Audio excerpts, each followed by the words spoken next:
Hello, everyone, and welcome to the Joy of Drawing with Scoot. I'm your host, Scoot, joined as always by the newly promoted Brad Starnes, Moderator. Stay in line, Corey. moderator extraordinaire. And you can't see behind me. Let me move my head. There you go. Mrs. Scoot is in here. She's actually doing her nails right now. Brad and I are both getting very high at the moment. So who knows what's going to be said in a few minutes. Could be worse than usual. How is everybody tonight? We know if Corey tells us to calm down, gotten to us. It's gone too far. Also, I did more work with the microphone, so you guys let me know how it sounds. Let me know if you can hear Brad. Let me know if you can hear me. We're trying to reduce the echo and sounding like we're in a concert hall. We know if you can see me well, because you told me to wear a tank top to help with ratings, so and here we are. He's got bare legs right here, too. And it's quads for days. Gonna bring in the women, because that's why we're in this, is for the women. We've already got one. She's in here and can't leave now. Yeah, it's smooth as hell when we actually remember to turn on the mics. It is, yeah. Hey, so, Justin. Hey, Matt. Hey, Hayashi. Hayashi was in here probably like 45 minutes before we started. Yeah. So, number one groupie. Hey, Justin. Corey's in here. Let's see what if the Iowa internet holds. I think whatever our first Brute Studio thing is, our comic, we got to send it to Hayashi for free. Yeah. Here's a bunch of stickers. Here's this. Here's a shirt Scoot wore once. I'm gonna sign a pair of my old shoes and give them to you. Man. Hey, what's up, David? How you doing, man? We're doing another one of your pieces today. We're doing Carnage. And I almost convinced him to work on the last page of the project we're working on, Corey, but there have been some spoilers on there. There have been spoilers in there. I can't wait for you guys to see. Corey's been blowing us away. It's been so good. It's been absolutely amazing. Every night he's sending me something at 3 a.m. that's like, hey, I just finished this panel. Yeah. And then he doesn't give feedback for 6 hours and's worried. And I fire him at least twice a day.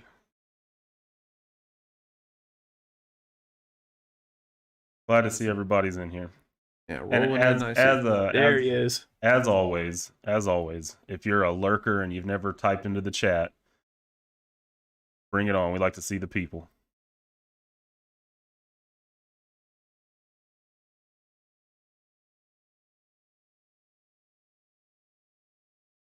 Oh yeah, Lisa, bring him Rotel.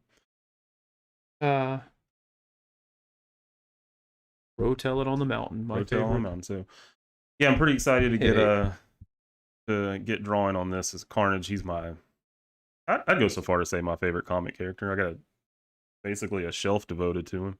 Him and Angel probably top. Yeah, Nightcrawler. Nightcrawler's my favorite X-Men character, but I probably have more Angel stuff than I do Nightcrawler. Yeah, you'll lurk if you want to lurk. That's fine. I mean, do your thing. Do your thing. Do your thing. So today, I'm going to be drawing Carnage. I'm going to be working on another sketch cover. Actually, let me go ahead and switch this here.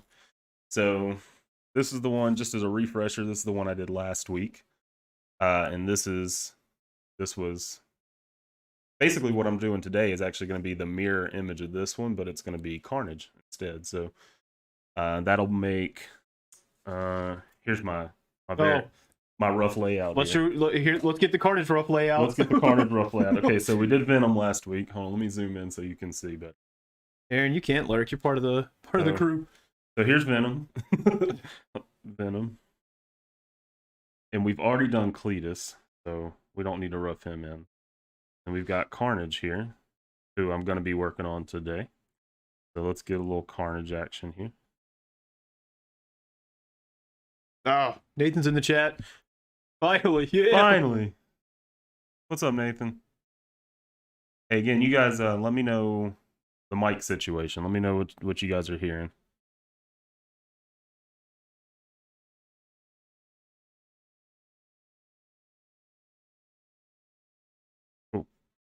Yeah, I don't keep mine on just because I got the mic too close. I don't want to echo. All right. Brad sounds really good too. Yeah, that's why. Here it is, guys. Here's the rough Carnage. There he is.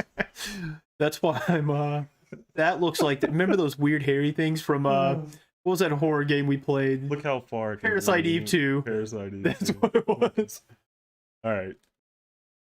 So again, Carnage today. Is that a monkey? All right. What did Hayashi call me? I think that's a monkey with a hammer. Approved. Hey, John, what's up, man? John. All Man, right. I'm I gonna miss go you ahead and- and I'm gonna start getting started. I'm gonna get started. And you guys just do what you do every week. Talk to Brad and ignore me and just watch me draw. Yeah, John, we missed you at the sex mystery party Bear and Lisa had. And when he says sex mystery party, it wasn't like a key party. It was it was a gender reveal. Because that's how white our family is. But no, we it was almost like the July party. We just weren't drinking and we were supposed to be getting hyped about a baby. It was awesome. So I hope you're okay. I hope that everything's been going good.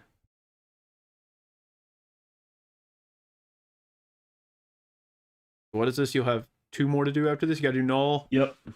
I'll have Null and then an Eddie Brock. Which Carnage was it that you did? I did Cletus with the symbiote coming up. Oh, okay. I Around his remember neck. that one. Sure. Yeah, John, it was a fun party. It was good to see a lot of people. It's just good to see people. It's been said a lot. It's saying it's good to see people is starting to become the we live in unprecedented times. I'm almost tired of hearing it, but I'm also so excited to always see people that it's nice. So it was good. The July party should be a lot of fun. I got off for the July party in the day after. Yeah. Play shirts and skins volleyball. That Friday. Yeah. Did you take off the day after? Yeah. Okay. I was like, that might be more important. I did that once You where know my surgery. But if That's so, fine. I told Bear, I was like, I'm just gonna show up the 2. You know, God, I'll be on pain meds, so y'all can drink, sounds great. and so I'll still be. Aaron, I actually missed that stream about Stegman talking about Vanish. I was doing stuff with my run group. It's weird as it sounds, like a board of directors meeting with my run group. So I missed it. So you can fill us in and we'll talk So, about it. I did watch the stream live. Well, I kind of watched it live. I was driving while Yeah. it was on. But it looks cool. I mean, it obviously looks like something Stegman and Cates would draw. Like Yeah. they said, you know, children of the '90s. That's a '90s look for sure. You know, like, people always say, oh, I love the 90s, and they talk about Spawn and everything, but then, speaking of stuff coming back from the 90s, anybody else been reading about Ben Reilly coming back? It looks like he's going to be the sensational Spider-Man again. I mean, I haven't been a fan of Nick Spencer's run, but boy, am I excited about Ben coming back. Yeah, Aaron, I'll watch it sometime. I actually love, like, I don't listen to the podcast, shame on me, but I love doing their live streams because it's kind of like this. There's like, you know, Ethan and Griffin, and then Stagman or whoever else is on there, and then just probably like 20-30 people, and you can sit and talk and have a good time and, you know, actually engage them on like some streams. Like, no offense to David Finch's stream, but unless you do super chat, you're not getting a comment through to him because it's just like 700 plus people in there at all times. So Let it be known that if we get 700 viewers, I'm going to try to talk to all of you. oh my god. Yeah, that Spider-Man Beyond suit's looking cool. I'm real, like Brad does. like I said, Brad's my voice. I haven't been just once again, I try not to be too like derogatory towards stuff. So like Nick Spencer's run is not working for me. I am not enjoying it, and that's why I dropped it. Hopefully there are people out there who love it. But Spider-Man Beyond is looking fun because Ben Reilly comes back. He's even got the dyed blonde hair. Oh man, his suit looks like it's just a slight progression of the sensational Spider-Man. Like, if they bring Mayday Parker from the multiverse in, from MC2, I'm gonna go crazy. Don't you want to be done if you talk? It's gonna be in here like Busy Bone, just reading off names and comments. Yeah, I mean, I honestly, like, Cates has done such fun stuff with characters that are already developed, and his like God Country was great. I haven't read Crossover. Got I've heard good nominated for an Eisner, so that's cool. things. Yeah. But hopefully, like, whatever him and Stegman do with that, they get to let loose. One of the things they said was they're Yeah. doing all the stuff that Marvel wouldn't let them do. You know? Yeah, the Hun is where I stopped too, Aaron. I tried, man, and it felt like too much of like, it felt like a Saturday morning cartoon retelling of Spidey instead of an advancement and a natural progression of who he was. Like, Dan Slott is not my favorite Spidey writer, but all of his stuff seemed planned, and he had some ideas. Not all of them landed, but some of them were good, and he always built on what was there. And Spencer seemed like he just kind of like blew it up. And a good example of that is they just suddenly were like, oh, Spider-Man, like Pete and MJ are getting back together, which is great. I wish they had never divorced them.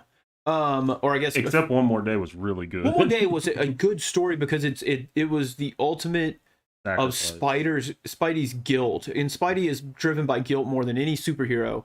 And it was the ultimate fallout from that. Is him and MJ decided together to sacrifice one of the greatest things in the Marvel Universe, their love, to save Aunt May.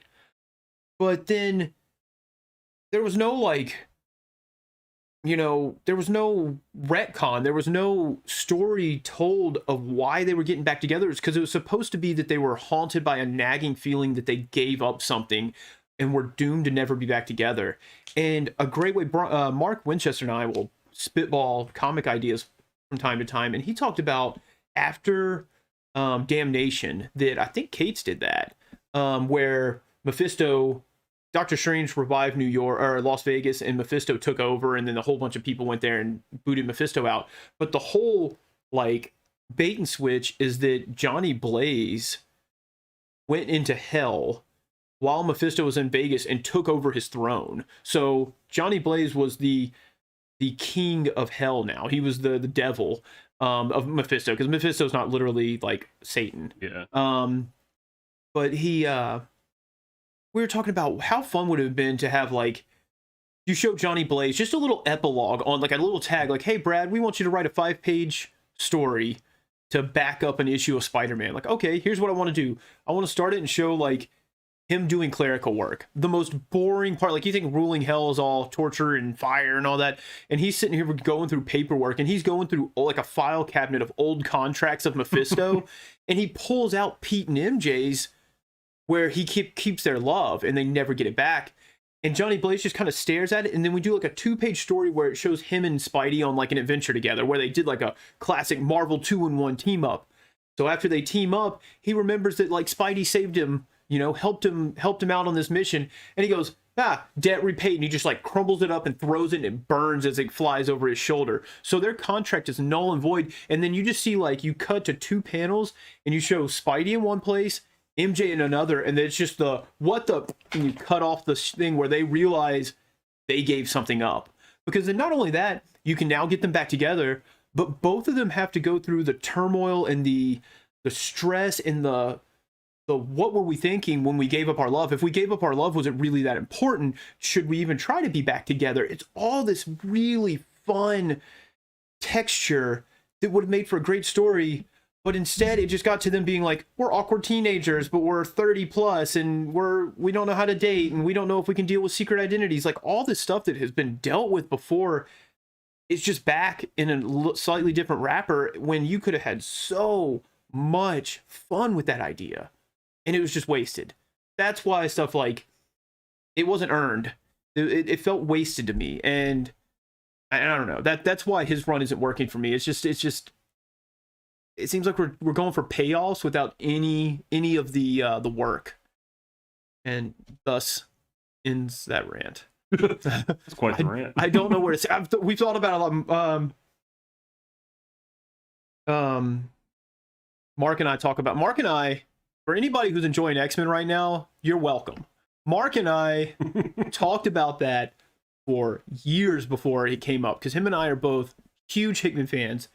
All we talked about was how he needed to run X-Men. He needed to bring X-Men up the same way he did Fantastic Four, same way he took over Avengers and did great stuff. So then we're like, if we just talk about Nick Spencer enough, maybe they'll get a new writer. But once again, that's just me. That's how I feel. So maybe somebody liked it. Maybe people didn't want to go through the retconning of One More Day. Maybe people just wanted them back together. And I mean, there's something to be said about that if you want a simpler story. I just felt it wasn't earned. Let me catch up on some comments here. Yeah, and what's crazy, Aaron, is some of the decimals, like the 0.1, like the story of Gibbon dying. Who remembers Gibbon as a villain? But his story of him dying was better than the entire Hunt series. Like, it had weight, and it just hurt, and it was, I don't know. There, like I said, there was payoff. He made something pay off. He told you this really sad story, and I don't know. I don't know. It's just it has not been working for me. Oh, well, yeah, Corey, Otley's art is straight up amazing. Yeah, that was, I'll be honest, that probably kept me in the pull box. It kept Spidey in the pull box longer than anything, because I was just like, this is, I mean, it's like that toxic relationship you're in where, like, this person is really pretty, but they treat me like trash.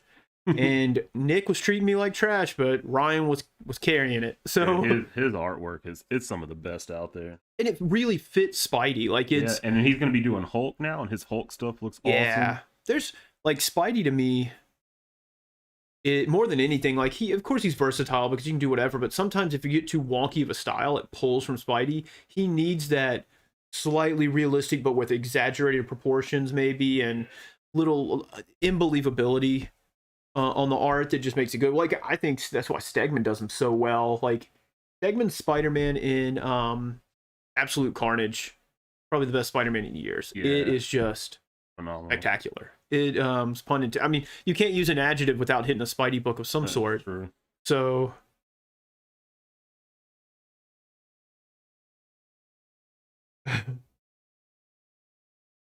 oh, apparently Scoot's voice is sounding good on the mic.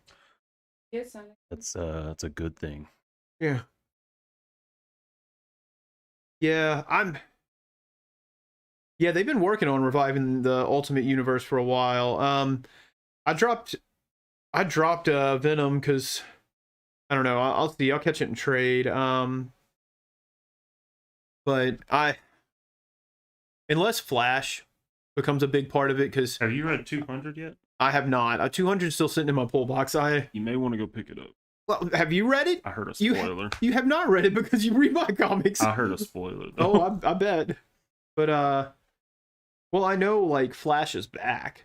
Or he was. Flash attack is back, Jack. He was back at the end of King in Black, and he's going after Carnage right now, I think, because he's in Extreme Carnage. Yeah, I don't know. And I'm so, like, not on current stuff. Like, what is Extreme Carnage about? It's I don't know. The tagline was Flash and Carnage is back, but which one for a short time? Because apparently they're trying to kill each other. Which Carnage, or I guess the Red Goblin, killed Flash in what I thought was Dan Slott's biggest mistake. He just because Flash was, like, as anti-Venom, was straight serving Carnage, serving the Red Goblin, and then it was just like, oh no, the Red Goblin's gonna kill him now. Like, whoa, what? Like, you just got up and stabbed him? Okay, I guess. And that was, I don't know. I still say I hold on to my Red Goblin comic arc, his first appearance and all that, because, like, one day we'll do, like, a Kickstarter, a Patreon or something, and be like, hey, I'm gonna throw this in to sweeten the pot because I don't care about it. I just use it for other stuff. So somebody said Olive Oak. That's fair. Oh, it is? Yeah. Yeah, Bear said Olive Oakland is on Flash Blood. Scoot talk. Yeah. Yeah, I'm trying to think assuming, of something sexy to say, but I don't know how to talk sex. I'm assuming Venom 200 is an oversized book. Is most I think milestones. It's square bound. It's not regular. Square bound, like a trade? Like a trade, yeah. Holy hell. It's like 60-something pages. I think. Oh my god, it's gonna be like a $12 book. I'll go have something. I recently heard that there's an art going on right now where I think Iron Man is squaring off against Korvac, and God, I just I'm sorry to cut you off. No. You know, I stick my eraser in my mouth. I just put it in eraser side first. Oh god. But damn it. I'm struggling here. Hold on. That man has derailed the stream. I'm so sorry. I'm sorry. I'm gonna get back to my place and be quiet and draw. Everybody's saying I'm sexy on the mic. Well, That's Mike okay, because check, Scoot Mike. and I have usually, well, at least when we started streaming on Instagram, it was always like a post stream where we'd listen to it and have a mental breakdown hearing our own Yeah. voices. It's still weird. It's still weird to hear your voice, but I've kind of gotten It's used so to it. weird. I've gotten used to it now, though. But I mean, if you guys are saying my voice is sexy, do I need to bring this back up right here so you guys can look at Brad's legs? let's see. Look at Brad's legs. Look at those legs. My goodness. Let's see what that is. That man said 8 pounds. Man, the pound was so that's gonna be like $12, just like I said. Old GDP or GB gross British pound. There, yeah, GBP. The old DDP. Yeah, Diamond Dallas Page, king of Bang. Oh, I'm off camera. Oh yeah. Sorry, guys. It wasn't long. We're almost to the point where we're about to need an eraser this thing down, and Corey, who do you mean the colors didn't work for? Somebody colored Mark Bagley and it didn't look right? Because that seems impressive. Because Mark Bagley, didn't look good doing anything. yeah, I mean half of this is Mark Bagley, and he's like probably our first art crush where we're just like everything we saw his we bought because we were so deep into Spidey. I think comic book wise, the first stuff I started to replicate from comics was Mark Bagley. And then his Spider-Man life story may be the best thing he's ever drawn. It was so amazing. Speaking of early comic buying, confession time. Scoot steals comics. He used to steal comics from Walgreens, or what's that, Cecil's or something? It was whatever. It was, remember, it used to be first it was Little Caesars there, and then they tore it down and they made it something, but it's Walgreens now. I mean, I guess it's been so long since I've been over there. Yeah. But yeah, I didn't mean to. It was and I still have the book actually. It was an X-Men comic, but it was the X-Men Adventures, the ones that they did after the cartoon. And it was the issue where Morph dies. So the first one. Yeah. My fellow Americans, I am an idiot. So after I stole it, I didn't mean to. I literally, like, honestly did not mean to. I just had it in my hand and we walked out of the store. And I looked at my mom and I started crying. And she's like, "What's wrong?" I was like, "I accidentally walked out with this book." And because I thought I was going to get in trouble. She's like, "Oh, it's okay." And she let me keep it. We were poor as hell. So. Yeah. She was like, "That's a win for you guys." Yeah. No allowance this week. I mean, our allowance went to comic books or X-Men figures anyway. Yeah. So. Jeez. I lost all but like 2 of my X-Men figures in the fire. Oh, thanks. Yeah, Aaron, I'm with you. I'm a huge Bagley fanboy. I just got like half of my. I'll have to do a tour one day and show all the comics I got around the edge of my house, and my whole Spidey section. There's like no real key issues worth anything, but most of them are just Bagley covers that are awesome. And maybe at the end of this one, I have a original piece of Bagley artwork on a page that Brad got me for Christmas. Oh yeah, Bear framed it with him. Yeah, and our other brother is Bear in the chat. Yeah, he's here. He's the one who was talking about Flash Flood. Oh, okay, yeah, Bear. He framed it up for me. So maybe at the end of this, I have another camera that I actually don't have on right now, but I can turn it on and I'll show that Bagley page. It's from, was it New Avengers or Avengers No, Assemble? it's Avengers Assemble. Yeah, which is a really great thing. It was the last thing the Guardians of the Galaxy did before the movie changed them, so they were really different, really fun. Yeah, I remember you said you bought that for me. One, because it's got a really sweet picture of Thor on it, Dude, but then it's also got Groot and stuff on it, which is cool. Yeah, it's got a big like group shot and then a big shot of Thor. And I was trying to find something Spidey. Yeah, but all of that stuff is so hard to find, and because I mean, you can find it. I can't imagine the price on it. Yeah, I only found a few, and they had like Peter Parker on it, which is cool, but no Spidey. But yeah, I mean, most of that stuff with all the older fans bought it who don't know what eBay is, and so they never sell it or anything. But man, you just gotta. Hey Johnny, happy birthday! Yeah, happy Welcome birthday, to the Johnny. stream. Everybody in the chat, is there a birthday cake emoji? If there is, you guys throw one in the chat for Johnny. It's his birthday. I am not comic art rich either, Corey. I just do it anyway. I actually sent Scoot a page today. I was like, man, this is from Stegman's Renew Your Vow. It's only 300. Yeah. I could do this. So funny story about Brad has this amazing splash page of Scarlet Spider from Stegman that he could probably sell for a couple thousand now, but so he bought it when he was in France. Brad did a tour of duty in France, and when I say tour of duty, I meant he did study abroad. He not in the military, but so he sent it to my apartment, and I remember we did a video chat online so that I could open it and he could see it. And man, that's the first time I ever held original comic art in my hand. It blew me away. I looked at that page so much because that's when I had just started to get back into drawing again. Yeah, because we were still doing. Oh, that was the same. That was a year. No, 2 years after you drew the Wonder Woman we need to redo on stream. Yeah. My favorite part of that is, so I paid for that comic art with grant money. I made sure I had enough money to live on. Alan Grant money. But yeah, Dr.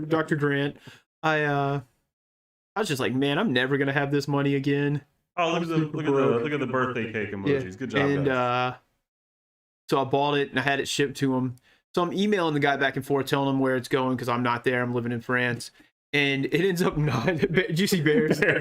Yeah, just wrote cake emoji. But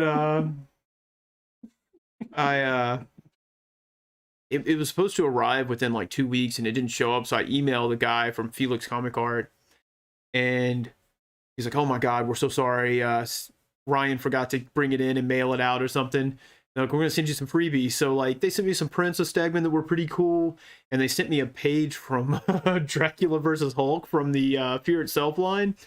And just I think this year for New Year's, I was if you guys join the Supple Boys Patreon, who do all the stuff with the Stegman and Kates and everything, they do a monthly video chat, and sometimes they bring guests in. And the New Year's Eve one, they brought in Stegman, and he was giving us a tour of his studio, and he was talking about projects. He said he had 2 projects he didn't like, and one of them was Dracula versus Hulk. I said, "Hey, I've got original art from that." And he goes, "Oh, I mean, it was awesome. My art was on point."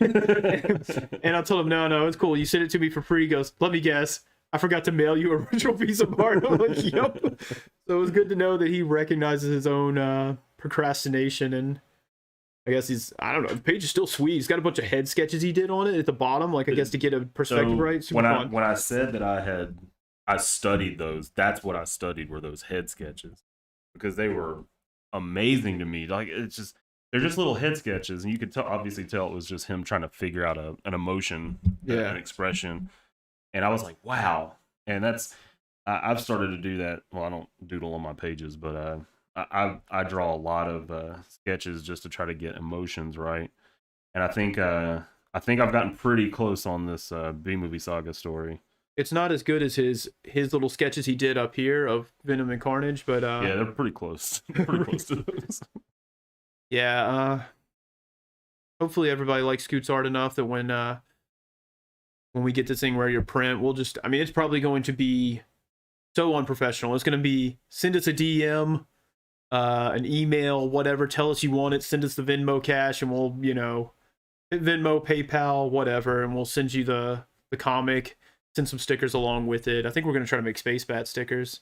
Yeah. And then just kind of old school package it all ourselves, have a packaging party, and put stuff together, because we always say the motto of Brute Studios is "Come for the art, stay for the art." Have we? Yeah, that's what I always say that. And Corey is definitely keeping that tradition going, and I can only imagine when Iker makes us sit down and talk about space aliens like menstrual cycles, so he knows what color to make them. Yeah, I wish that I could throw something up on the screen so I could show some preview of inks.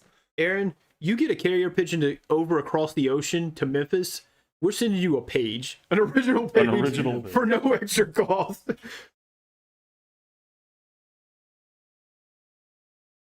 Yeah, the Scoot's expressions and everything, all of the pencil and all the work he put into B-Movie Saga, it's looking even better now with the inks, because it just pops so much better. I mean, that's the whole point of it, of course. And it just, every time Corey sends something, like all I look for, like if he inked it digitally, I'm like, straight line. Here's me being CEO. That's all I ever got, because normally like Scoot, I'm in there and like the first response is Iker making some joke about being his dad. Then I'm in there like, yeah, what? Just super hype. And Scoot's like, looks good. And then he just comes with a grocery list of things to like look at. So I mean, this thing's really, it's only 8 pages. It's literally 8 pages. Actually, it's 9 now. But... Well, yeah, since I made the last one a double page spread, but it's 8 pages. But the amount of work we're putting into it, because we plan on trying to, you know, use this as a portfolio. You know, if we go to a convention and there's editors and stuff, we want to be able to hand this thing off and say like, look, I know this is only 8 pages, but here's what we're capable of. And we've kind of collected emails and stuff over time from people that in the industry, just from networking a little. So we've got a few people we want to send it to. I mean, now, like after seeing the inks, I almost want to print do like a de-evolution. So it's like the first part, like when you open it, it's the full color, everything. Then you do like an eye catcher, and then it's just the inks, and then you do another eye catcher, and it's just the pencils. Yeah. Be super cool just to see how it goes. But talking about how like serious we're taking it, like 99.999 repeating percent of the chat that Corey, Brad, myself, and John Iker are in is bullshit. But when it comes to the pages and when it comes to the artwork, it's business. Like Corey sends a page, I go in and I scrutinize it heavily. I zoom in very close, just so I can see everything.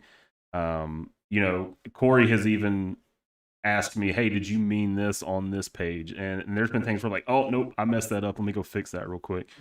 Hey, I spotted an error the other day. You forgot the boosters on Watney. Brad caught an error that I have to go back and fix, which it's on the last page, and I haven't scanned that in yet. But it's we're taking it very, very seriously. It's, you know, it's not going to be a full 24 pages, but it could lead into a full 24 page. So yeah, which I think the B movie saga is what we're going to continue with after this. Which I'm pretty sure the first arc is really fun aliens, hopefully fun narration, because I had a lot of fun writing it.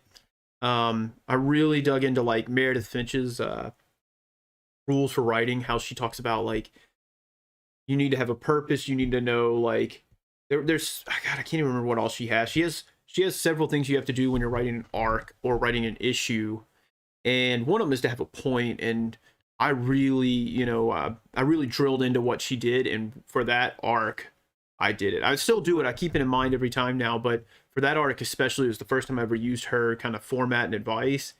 Really helped, because I was like, okay, what am I doing this issue that's helping the arc? What's helping it go forward? And how is it, I guess, propping up the central theme? And there's like a cool, I mean, it's I guess 2 cliffhangers and an ending, but the first one is just kind of like a traditional ending. The second is a cliffhanger last page turn, where you get the, oh my god, hopefully people see it and just like blow up and can't wait for issue 3, and then issue 3 is the payoff. So looks like it's coming together pretty good. Yeah, Corey, I just want you to know that when like you were like, yeah, I'm gonna read the script, like I was basically sweating behind the knees for like a day until you told me what you thought. Because man, even though we're all pretty good, you know, we've got a good little group of the 4 of us who can give feedback and push back and forth. It's still, man, showing your art off is a very vulnerable thing, to where, especially, I mean, hey, have a good stream, Johnny. Happy birthday again, man. Not taken away from anybody, any of you guys who do like inks or pencils, because you got to throw that up and people look at it and judge it and talk about it. And luckily everybody's pretty hyped that you guys know they're good, you know, maybe give you feedback. But man, like the script is, for a while I only wanted Scoot to see scripts because he can see the final product, and I didn't want anybody else to see it. And he but I mean, for things like that, it seemed like you read it, you enjoyed it, you took some stuff away from it, some stuff that maybe we just forgot to mention that we had in the plans, you know, that we know it because we talked about this damn story for a year and a half, 2 years, and it helped inform. So that's what it's supposed to be. And I doubt we'll ever do like such a de-evolution thing that we'll print the colors, inks, pencil, script, but then it would be what, like a 60-page book? Not what we need. Yeah, I ain't got that kind of money. Yeah. I'm gonna be paying for it. What are you talking about? Brad ain't got that kind of money. Yeah, so yeah, it'll be a lot of fun, and luckily, hopefully this, you know, Joe Quesada comes by Memphis Comic Expo, stopping by on his family trip, picks up Scoot's comic, touches him on the shoulder, and says, "Good job, man." Or he's like, "How about you guys? Do you want to be part of Donnie and Stegman's new imprint or whatever?" Can be their second creator-owned book. Yeah, what is it? Kids Love Chains LLC? Yeah. Is that tied into Marvel? No, it's Okay. a whole new thing. See, because like I know like Jinx is Bendis's imprint. Yeah. And it was part of Marvel, but when he left for DC, he took it with him. So I wasn't sure if it's a similar thing, but keep an eye out, because one of my plans over the next week, Scoot and I have a Brute Studios Instagram, and we just kind of weren't using it because we didn't have anything to really show. But I think I'm going to start going back to where I'm going to try to post at least a couple of times a week, maybe do like a Tuesday, Thursday post, or maybe Monday, Wednesday, Friday, and just get a little stuff churning, get it there so that when time comes, it's ready to promote. And it's just not, you know, I don't know. It's what we need, because we'll always have our personal accounts, and Scoots will always be important, but it'll be good to have that, because I've got a couple of projects coming up that do not involve Scoot. Exactly, which is really weird. Yeah, it is. Yeah, like we created together for a long time. Yeah, it's I went and met with Dale Martin, who works at who is our local cartoonist. Went in for an hour meeting, and I think we talked for like 3 hours, which I am gonna throw his Instagram into the chat. He's really amazing art. Yeah, he's fantastic, and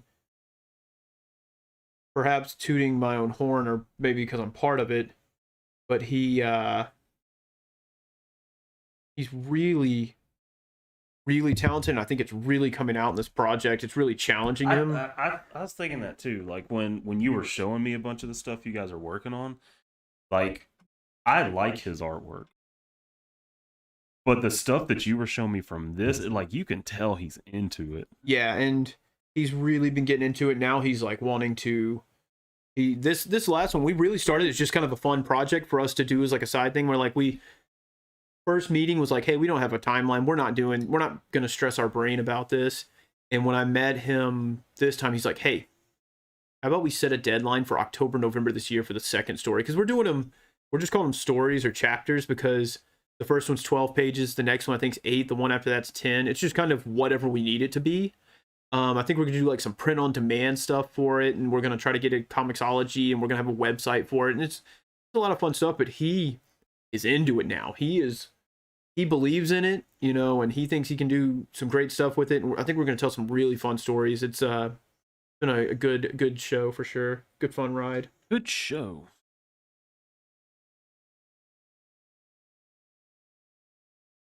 Yeah, I don't know, Aaron. That's I'm wondering how they're gonna do the Kids Love Chains imprint. It'll maybe they've got enough to do it out of pocket, and they're just gonna print on their own. Who knows? Because I know just hearing Kate's talk about it, he was, you know, it sounded like he was like, this is a scary thing. You know, we're creating this whole new imprint.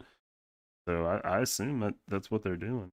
Yeah, but I mean, also that's scary, because like if I ever wrote Spider-Man and somebody came up to me like, dude, I hated your Spider-Man run, I'd be like, I get it. Everybody's got really tough opinions. What do you mean you hate my Spider-Man? You're stupid. Yeah, we've got really tough opinions of Spider-Man. So you're not like, I don't care how good you are, you're not going to make everybody happy with your run on anything developed. Like what was it Scott Snyder who wrote the Court and City of Owls that everybody loves so much? But I'm sure there are Batman fans who thought it was trash. I'm sure, which I enjoyed them as a non-Batman fan. I really enjoyed them, and there are probably people who hate them like crazy. That's just how it's going to be. You're not going to make everybody happy. And I think I could live with that. If somebody came up to me and goes, Brad, you wrote the third, like, I forget what we call it, like Spider Apocalypse, because I had this dream about writing, like, they did Spider-Verse, Spider-Geddon, and me and Scoot did the third one in my dream. And if somebody came up and was like, you wrote the Spider-Verse 3, that book sucked. And I'd be like, oh, cool. Have fun. Have a good day. You know, what do you like? You know, but if somebody came up and was like, somebody come up and saying, oh, you write B-Movie Saga? Yeah, it's kind of sucky. Like, oh my God. Like, that is a universe we brought up from nothing. It's something we built out of nothing. And it's all of our just, it's our pure creativity. You didn't bring any artwork with you. No. I was gonna, for what? To show the first time I drew Oh, B-Movie Saga before it was B-Movie Saga. Maybe I'll post it and then the pencils of the cover as a comparison of how Collins and Grayley have evolved. Yeah, they definitely have. That first one's still fun. Yeah. Yeah, there you go, Nathan. Some people do hate. I mean, and that's fine. Like I said, if somebody ever came out and said, "Oh, writer X did this run on Captain America," and it's like that Pootie Tang single that everybody loved, nobody in the world hates it, I wouldn't believe it. Like, there's just no especially in the age of the internet, if something is universally loved, someone's gonna hate it just to be contrary. And so, you know, like I said, I feel like I would have kind of armor. Oh, Brad, you wrote the X-Men. I wasn't a real fan of that book. Okay, cool. Have a good day. I'll sign your comic anyway. But somebody coming up and be like, yeah, I can't believe you wrote the Atlas Beetle. It's just, it felt like it never got fun to me. And I'm just like, I'm going to go in the closet and cry. I hope there's not a belt in there. Like it's going to get real dark in here. My best Sid Vicious. No, it was Mike Awesome. Mike Awesome. Yeah, oh my gosh. Mark shared this thing where Scott Snyder was talking about how he doesn't support Warren Ellis because of all this fallout from him being like I don't know what you call him, a sex offender. I don't know if you want to go that far. He did stuff that was out of line. I don't know if he actually ever sexually assaulted anyone. But anyway, Warren Ellis has been in the doghouse for the past year. And he was talking about, you know, he couldn't support him. And he was like, he supported him dropping out of, what was that? The BC death metal or whatever it was. And somebody, like, he wrote this really well thought out thing about why he just cannot support Warren Ellis. And the first comment was like, your event still sucked though, LOL. And he was just like, fair enough. Like, he just let it roll off of him. And I was like, that's all you can do. You can't feed the troll, because all it does is make them stronger. And it was just hilarious. Because, I mean, in the end, okay, well, New Master 69 said my event sucked, and I'm still the all-star, the rock star of DC, so really probably doesn't hurt too bad. Yeah,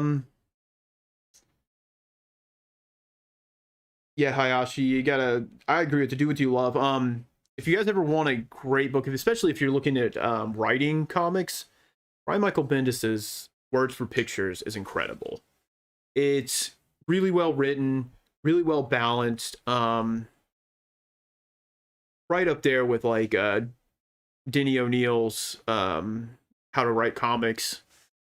And in it, Brian Michael Bendis talks about how so many people try to see what's popular and they jump on, and instead of writing what you want, you can tell they're trying to write something for an audience instead of writing what they love.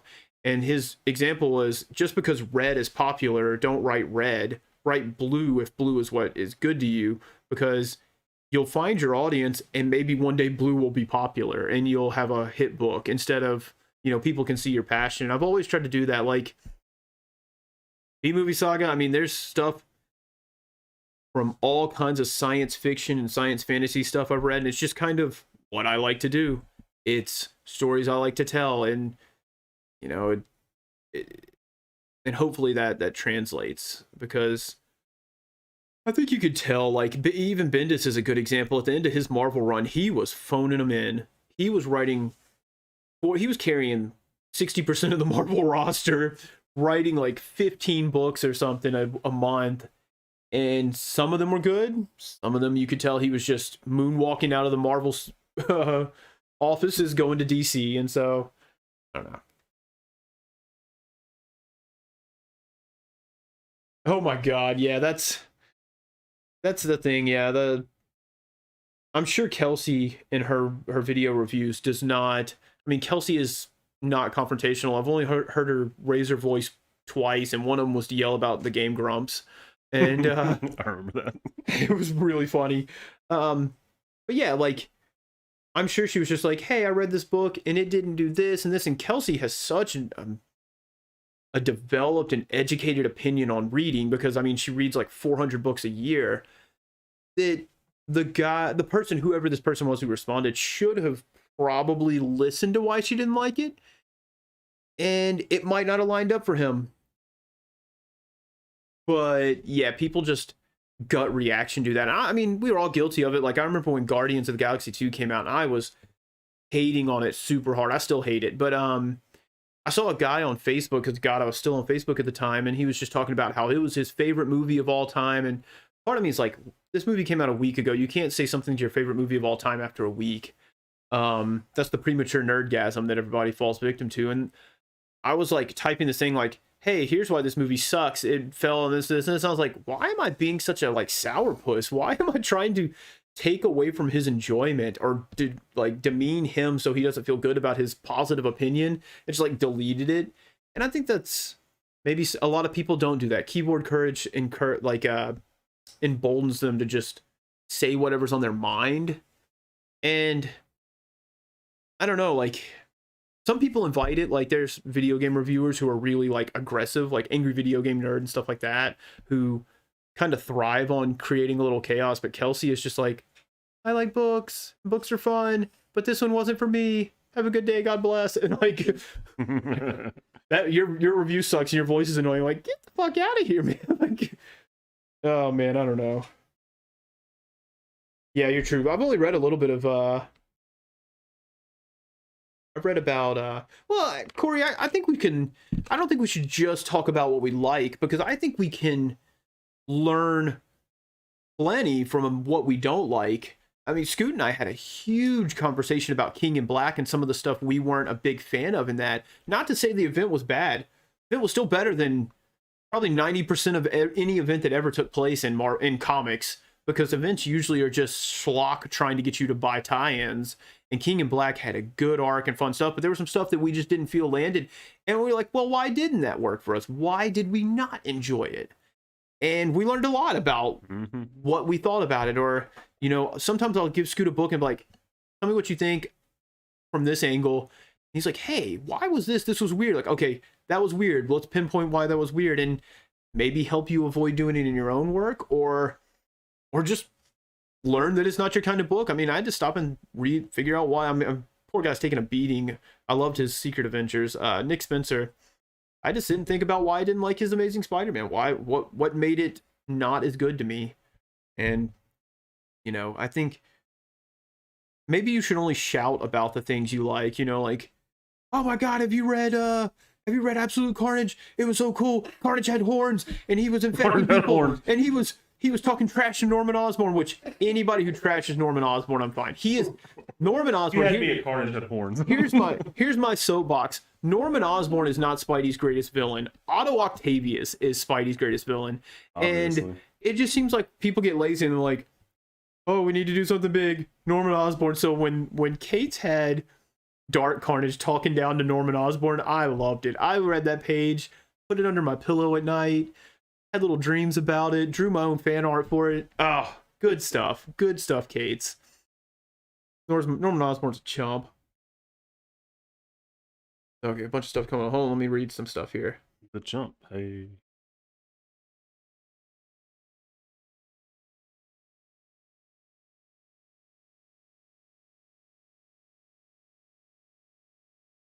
Oh my God, yeah, Matt, that's that's awesome that you got a troll. I think that means you made it. Like you're actually, that's like an achievement, part of being an artist online. Somebody's got to send you a troll DM.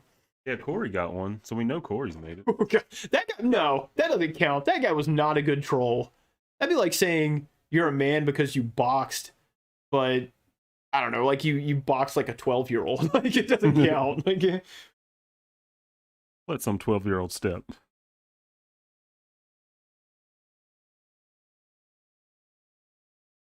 Yeah, Nate, that's a good point. Is it's criticism's good, but you don't hate someone for liking something else. Like I say, you will never hear me. I'm glad I brought this book today. You'll never hear me defending the Ben Reilly epic is the greatest story ever told. You'll never hear me say, man, they were firing on all cylinders. Whew, But by God, is it fun? yeah, there's some rough stuff in there. But like so many people who like certain things, man, that was my jam. It's what I grew up with. I grew up with Ben Reilly being Spidey. I love it. I can see the flaws. It's the same way with the Star Wars prequels. They've got childhood armor. Oh yeah. They're cringy. They're not well directed. Attack of the Clones is basically an acid trip where you're just like watching a movie on fast forward. I still watch them, you know.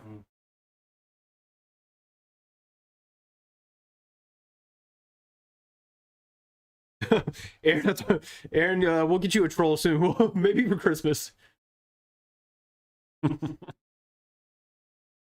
What's your address? We'll send you a troll. Oh my god.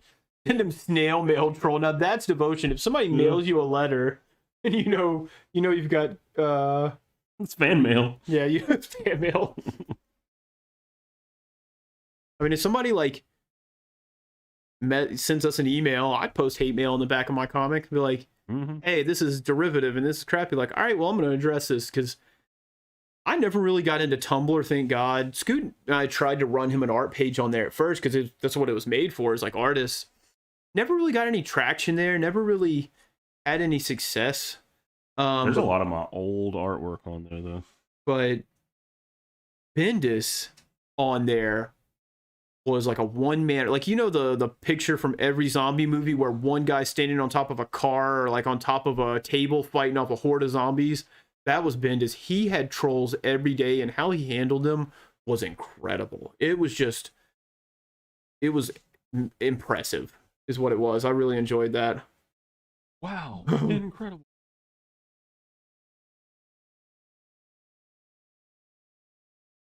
Anakin Skywalker. Yeah, man, if Lenny? not that we need to get into Star Wars, but too deep. We talking about Star Wars?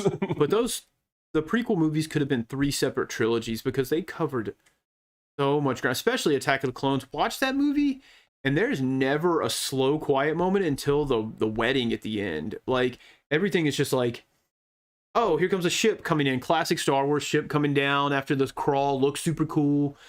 Lands on a pad. Explosion. Oh my God. One of my handmaids is killed. Like, that's her job. Let her be dead. Hey, we got to go pass this bill. Hey, we're going to cut to Palpatine talking to the council. Do you really think there'll be war? Oh, well, we can't see anything. Hey, I think Count Dooku did it. Why Count Dooku did it? Who's Count Dooku? He was a Jedi. He wouldn't do that. Oh, you got to go back home. I'm here to fight a bill. Oh, well, you got to go home. Well, we'll let Anakin fall, or we'll protect you. Oh, there's somebody trying to kill you. Obi-Wan spends the first 20 minutes of that movie saying, don't be rash, don't do anything stupid. And the first thing he does is jump out of a window. Like, and then it's like, oh, there's this chase. Oh, we're in a bar. Oh, there's a bounty hunter, but oh, there's another bounty hunter. Oh, we got to find this other bounty hunter. Anakin's got to have Padme. Oh, Padme, I've learned a lot. Oh, I'm going to scream and be a prepubescent teen. And then it's just like, Camino ones are cloners, damn good ones too. yeah, and then you get there and you're just like, by the end, you're like, why is this movie going so fast? It's just like that movie is the equivalent of when they used to have those contests and they'd be like, no, purchase required, and they like scream all the byline stuff at the Micro end. Machines guy. Yeah, gosh, who did that? He did Blur's voice in the Transformer movie.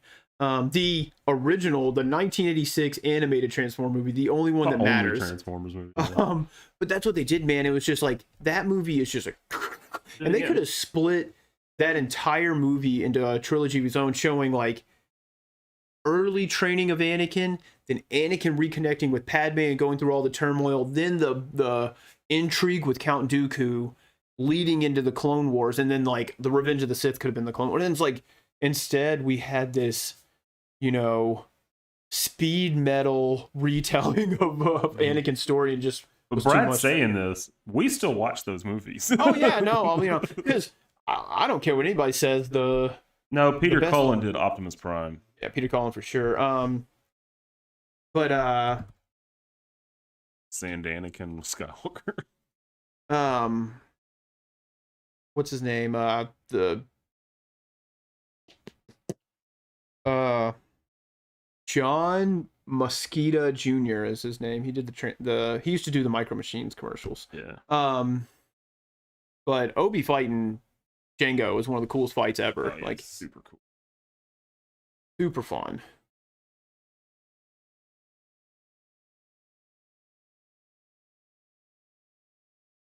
There you go. Bear knew it. Of course, Bear knew it. I don't know if you guys. We got some young folks, some supple folks in the chat. But the original Transformers animated movie is a masterpiece. It is perfect. I cannot comprehend how our oldest brother saw it in theaters and didn't become a serial killer after watching Optimus Prime be mowed down in the first like 20 minutes. Man, mowed down like a hero. But though. yeah, I was about to say his Megatron must be stopping him out of the calls. Like the touch segment is perfection. But I gotta say, like normally I talk about we go to the theater, I'm quiet. People will be like, oh my God, or like bump me and try to tell. I don't talk. I sit and watch a movie. There are exceptions. In game, I was out of my seat. I was holding my friend's hand. There were tears. But when we went and saw Transformers for the 25th or 30th anniversary or whatever they did, we were rowdy. We were screaming. Bear was screaming bullshit when Starscream died.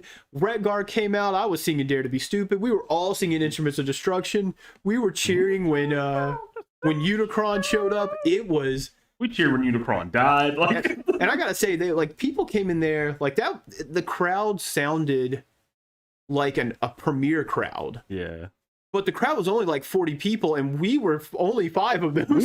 We were all friends there. Yeah, that may be like just those were our people. It was so much fun, and like all I wished was there had been a sing-along version, so like they'd pull up the song so we could all sing with them. Oh my gosh, what a fun and then we washed that down.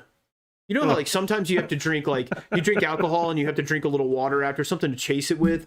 We did the opposite.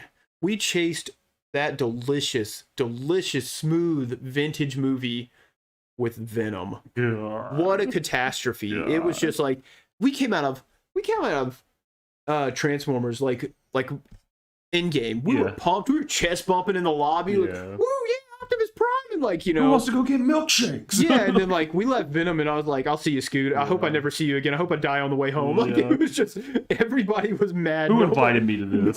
We're not friends anymore. We could have been drawing and writing comics. It was not a good time. And sorry for anybody who likes that. Again, if you like the movie, man, more power to you. But I remember when we left that theater, it's like we couldn't even look at each other, and it was like I'm trying to think of a movie moment like it was like.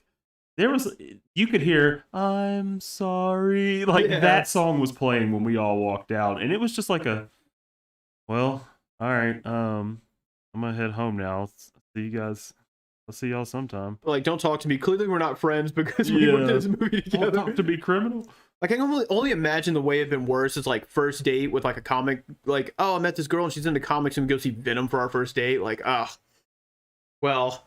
Glad to know this didn't work out. What I'm gonna do now is I'm gonna find a girl whose favorite movie is Venom, and I'm gonna set you up with her. Oh my God! I love comics so much. I really love Venom, particularly the Venom movie. Well, damn.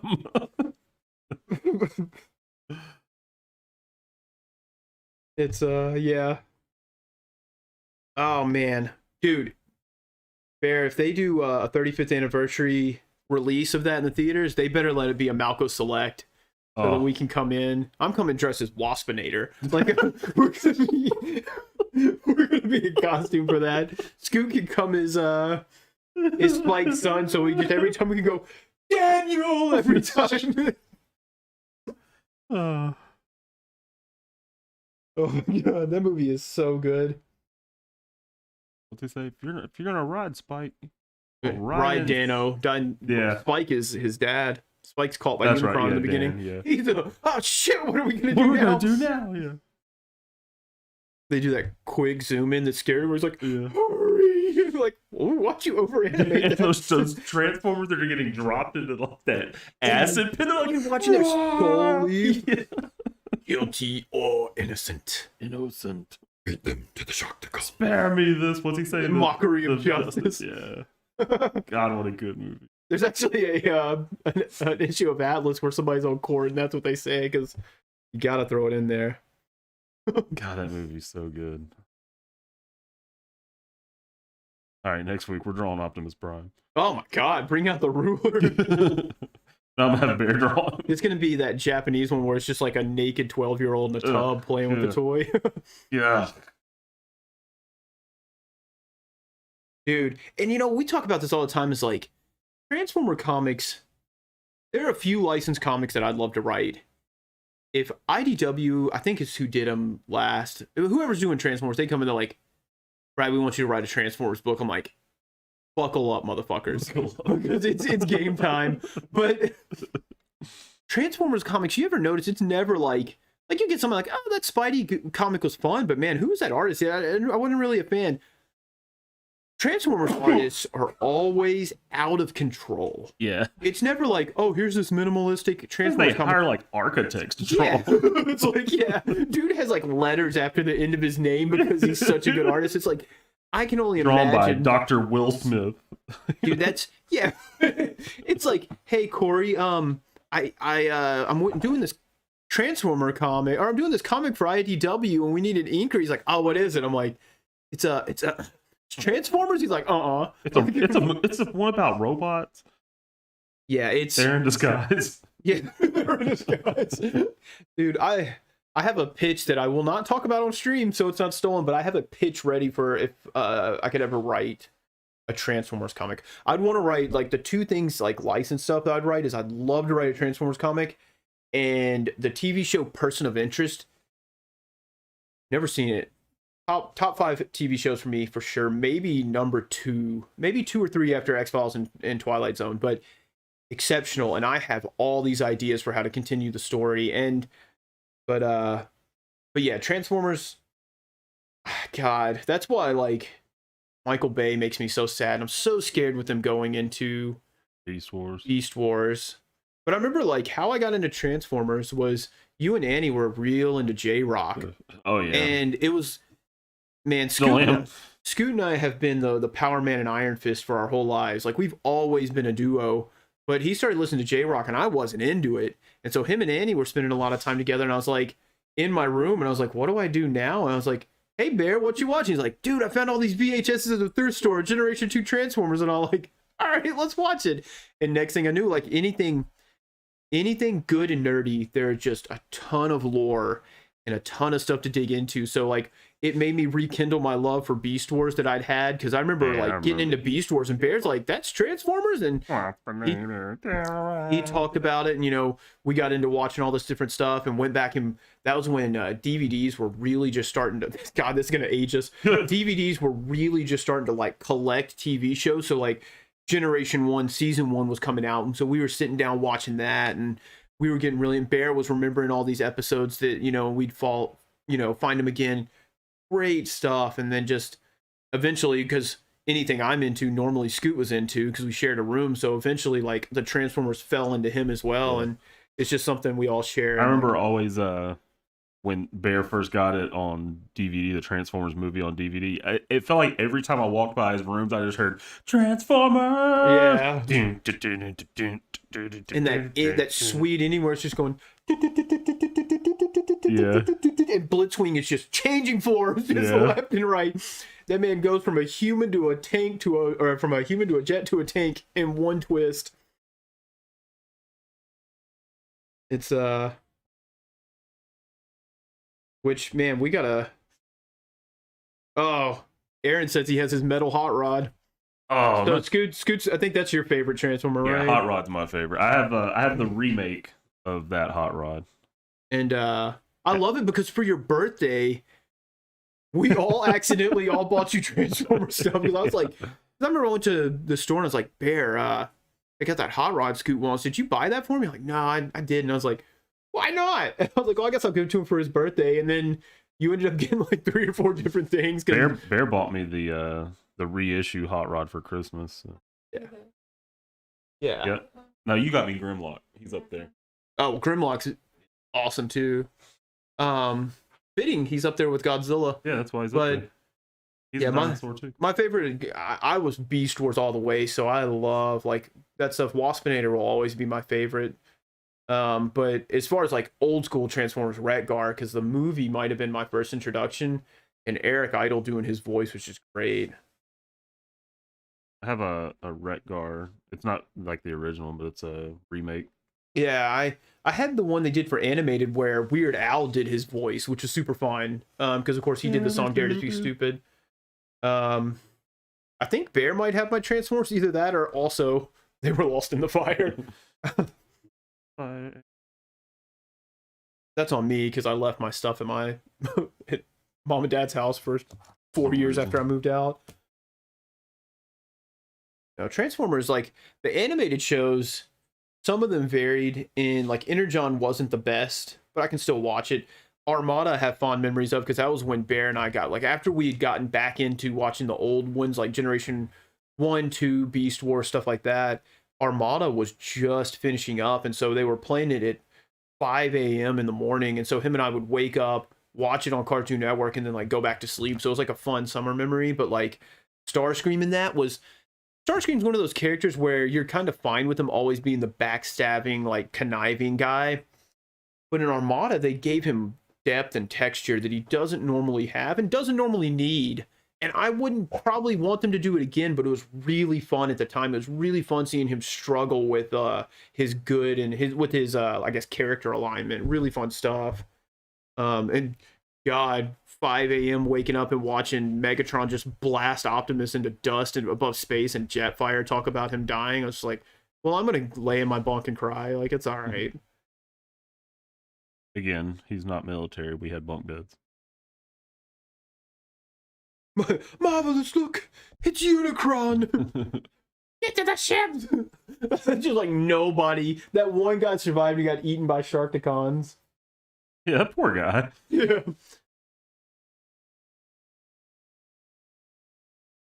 That movie has a lot of quotes like for a time I considered sparing your wretched planet Cybertron. Now you shall witness which, all right, first shot of him, his fist is gripping Cybertron. Oh, yeah. And the next shot, he's standing on top of it. So he was changing size quite often. But dude, that him transforming with Galvatron on was awesome. Oh yeah. Like I knew it was coming. It's one of those things like the same thing as like knowing that Vader is Luke's father. Like that didn't come as a shock to us. We've known it. We've seen that in so much pop culture. Like, what about people in 1980? Like, were people like losing it, like Mjolnir being picked up? Or people like, oh my god! Like, how is that? Like, you're watching Unicron eat stuff, and you're like, oh, it's kind of like Galactus. And then he transforms. Like, was it like the reaction gif of that UFC fight, and all the announcers are just losing their minds? Like, I don't know, man. Like, sometimes I wish I could have seen stuff in a vacuum, and just what would that have done to me? Oh yeah. Guilty or innocent? Innocent.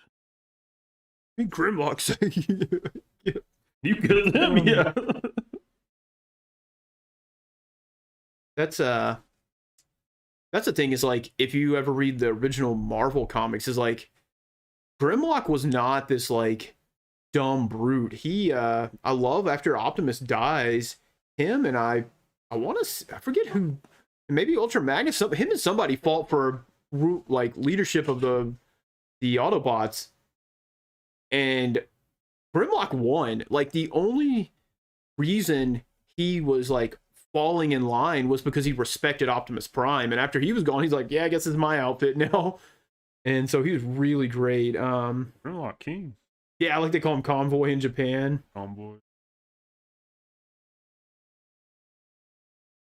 That first Masterpiece came out. Oh my god. Yeah. Japan has some buck wild. Like when I was over there, I was like, I'm about to break my bank buying Transformer toys. They just so many good ones, so many obscure ones you never see over here.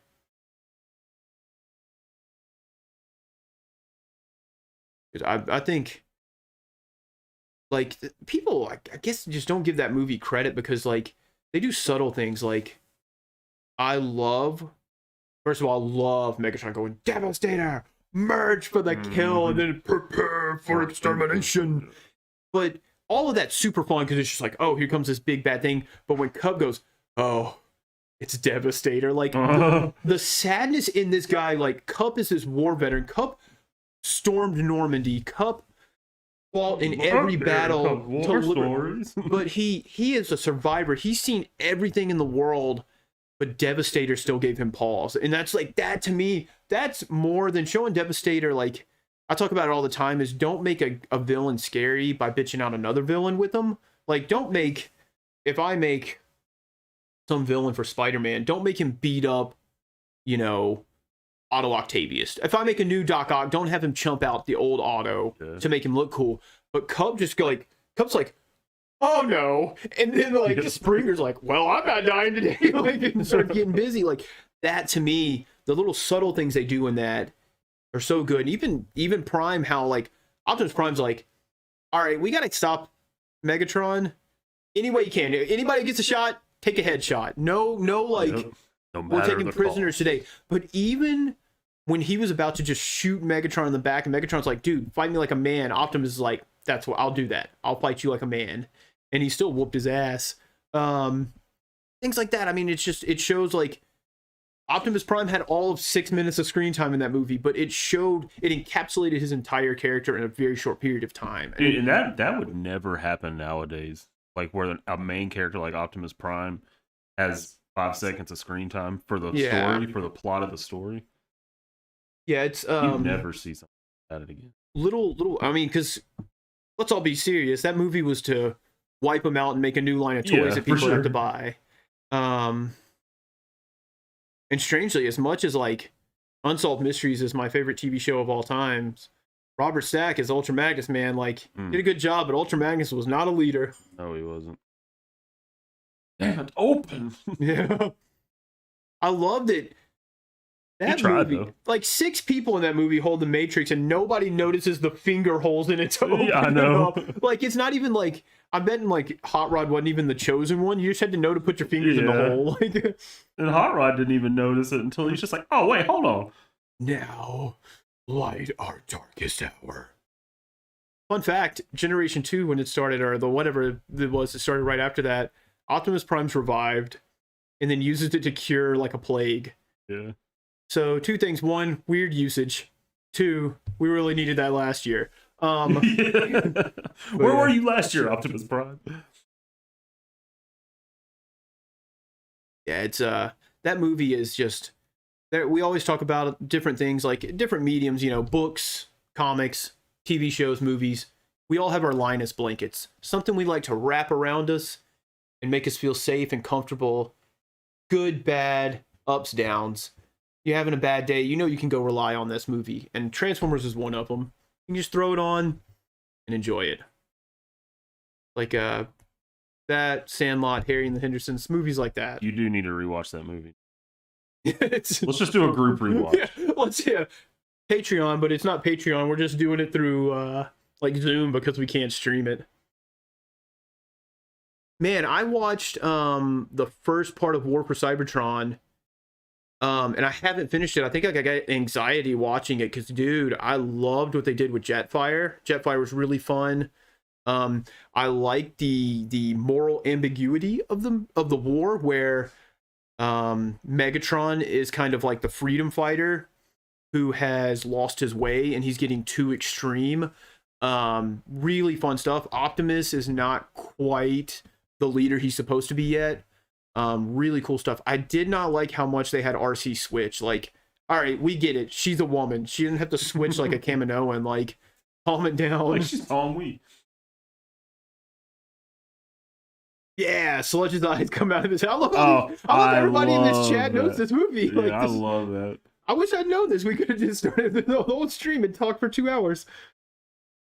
We could,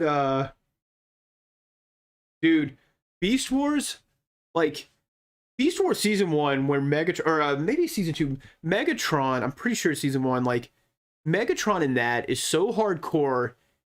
he goes and tries to kill the original Optimus Prime on the Ark that's crashed on Proto Earth. And everybody's like, dude, if you kill Optimus, it'll change the war and you'll never be born. And he's like, yes, but we'll have won. And you're like, all right, well, That man's so hardcore. calm down. Like, oh, and dude, if we're talking about Beast Wars, Code of Warrior, Oh, where man. Dinobot dies, is Dude. one of the saddest, crunkest episodes you'll ever see in your life. Like, the whole speech, like, it opens with him about to commit seppuku. Like, he's about to kill himself. Yeah. And then Rat Trap talks trash to him when he's trying to kill himself. Like, no, like, hey man, you're our friend. Calm down. It's life's worth living. He's like, do it, bitch. And, like, Yeah. and then when he goes into the valley and like he's talking about like how he has he finally realizes there's no destiny, there's no fate. He has free will, and he goes, the hardest thing now is I know I have no choice at all. And he knows he has to go in there and fight like all of these Predacons, and he says, I am a warrior, let the battle be joined. I'm in there like, hoo, hoo, hoo, hoo, get him, Dinobot. Like, he serves everybody. Dinobot? Yeah, God. No, Canadian, they were called Beasties? Oh, What? I'm calling them Beasts, and Canada Beast Wars is called Beasties. Beasties. Well, that's the only word for them now. With the But- Beastie Boys. So Beasties was best. But dude, I loved it. There's a great scene. Like, I like Depth Charge because his whole thing is that Rampage wiped out his entire platoon and he's got this huge revenge vendetta.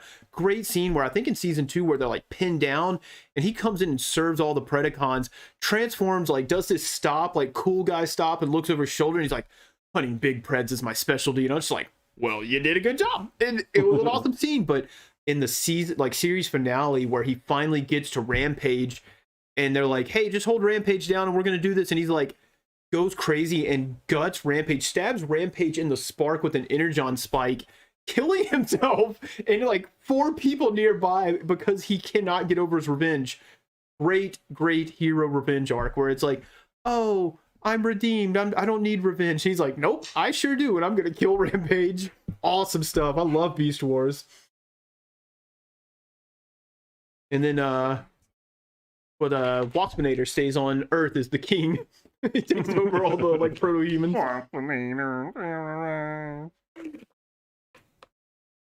remember waking up before school and watching that show. Yeah, it came on right after the Tex Avery show, which was not good.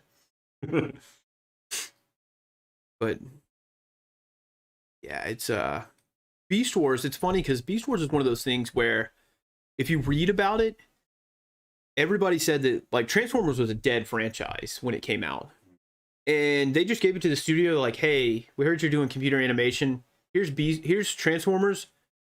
Do whatever you want. Nobody was sitting over their shoulder telling them what to do or trying to make a franchise. They were just like, make whatever you want. So this like small team of people got together and just wrote these incredibly deep stories for a cartoon. Because I mean, you watch Gen 1 and there's things like the Golden Lagoon. There's things like Crimzeek. There's the one where one of the guys, Sea Spray, turns into a gondola.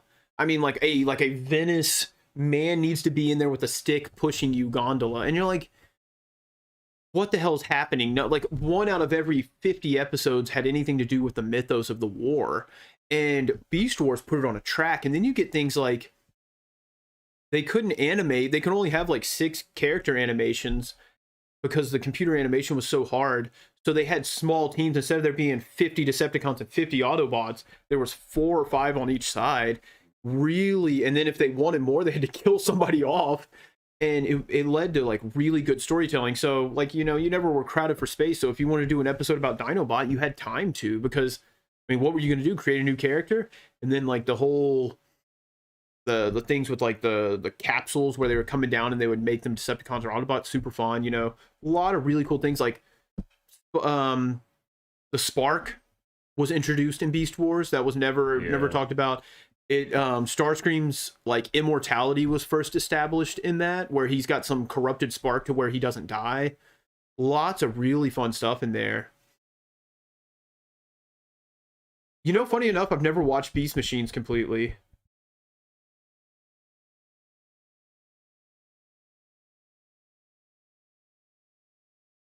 I've actually got, there's a place. Let me see. I bet I got the bookmark still. there's a place, a website. I think it's called tubitv.com, and it's like a bunch of companies got together and they put free shows on there, and they've got a bunch of Transformers. The only thing is you have to watch ads, so you can't get away from it. You can't pay premium or anything. But it's got all of Beast Wars and all of Beast Machines and Armada and all kinds of stuff on there. So it's a good little place if you don't have anywhere else to watch it. But no, solid show. No, I just want to watch Transformers in the stream. How you doing on the picture? How close you getting? We're getting there. Just a little bit work on his head up here. Mainly throwing in just the squigglies. The squigglies. The symbiote. Ugh. Everybody I knew growing up called them symbiotes, and like then they said symbiote in the movie, and now everybody says it. I'm like, I refuse. Just like everybody says like Thanos now, and I've always said Thanos. I refuse. I'm gonna say it with more of a country accent. I'm like Thanos over here. Thanos. Like Thanos. Bring me some sweet tea and he watch snapped Thanos. away my sweet tea, and that's who I knew I had to get him.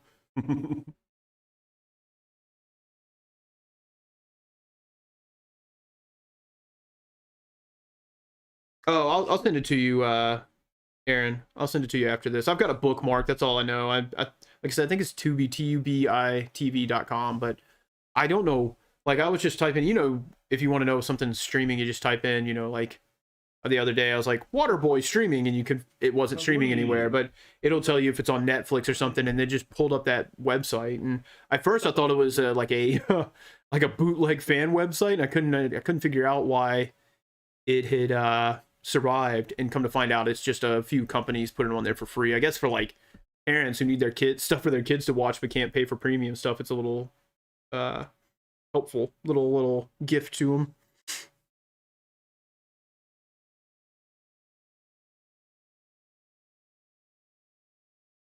Oh, Aaron, we've said this to Matt, man. You're British. You can pronounce things any way you want, and people will be melting. You come over here to America, and you'll be like, "I'm taking out the trash," and everybody's like, "Oh!" Just like fainting.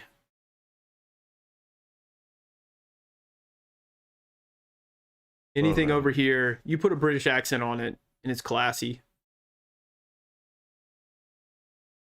Every time I watch a 007 movie and they go to some art thing, I'm like, man, the British are more fancy than we are. What is she doing? Is she trying to bite Captain America? Something. Sophie, what are you eating? Dog emojis in the chat for Sophie. Bad dog. She's something else.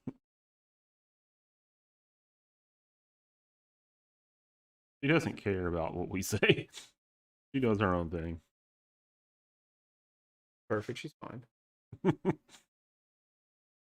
She is what she is.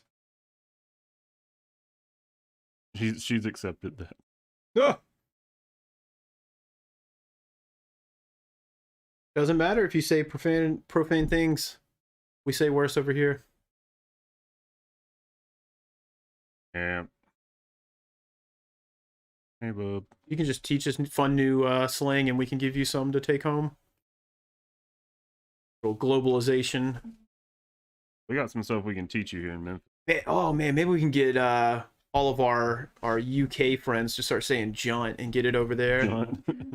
Junt is a Memphis word, which it really doesn't need any explanation, but it really is just a catch-all for thing. Like if you say an event, a book, a comic, a person, like, oh, that jump was running down the street, and Sophie ran after him. Or, hey, you were you at that concert last night? Yeah, that jaunt was awesome. Like, jaunt is such a good, versatile word. It's also a local beer. It could be a noun. It could be a adverb. Yeah, it's versatile. Yeah, it could be a pronoun. Yeah.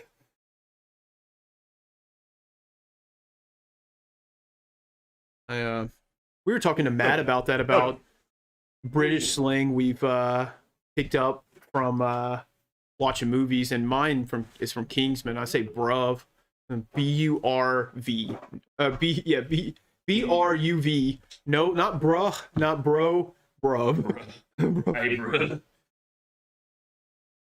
TRUV troopers. Go for two over. Maybe this is ignorant of me, but I've always heard varying things as bloody considered like it's saying that like this bloody thing like does that make it profane? Like can school children not use that British word? I've heard some people like, oh, you shouldn't say it. It's like, you know, tacking on like an F-bomb or something. And I was like, I don't know. That's fucking bloody. They're like, whoa, calm down. Yeah, Come over, go over there like, hey, yeah, can I get a Bloody Mary? Dude, you need to back up. You need to take yourself back to America. Yeah. And I just hit my sunburn, and it really hurt. Bloody hell. Bloody hell. I stand behind that revealing that dude wasn't the real Mandarin. Because when Tony Stark rolls up on him, he goes, bloody hell. I laugh every time. Okay, that's good to know. I absolutely love stuff. Great book I got called the Etymologicon, written, I believe, by a British chap. And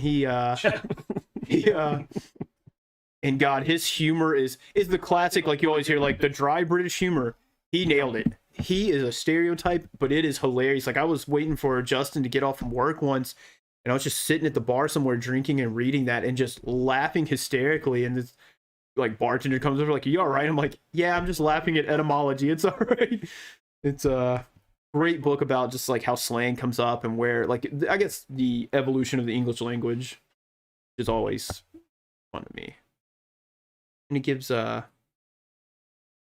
it's good for writing because you can give characters texture easily by giving them words they say. Like even like B saying, "Oh, my stars and garters," it's what he says, you know, it's something only he says. Or, you know, the hoary hosts of Hogarth, you know, it's always Garth. It's fun. You're 90% dry British humor. We're any kind of humor that makes people laugh. We just shotgun blast it like good Southerners. We just shotgun blast and fire off as much as we can and hope for the best. The closest we come to shooting guns. Yeah. That's the love gun.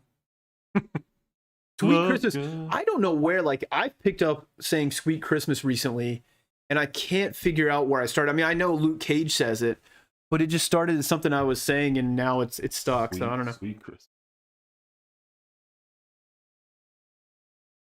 Sweet nectar.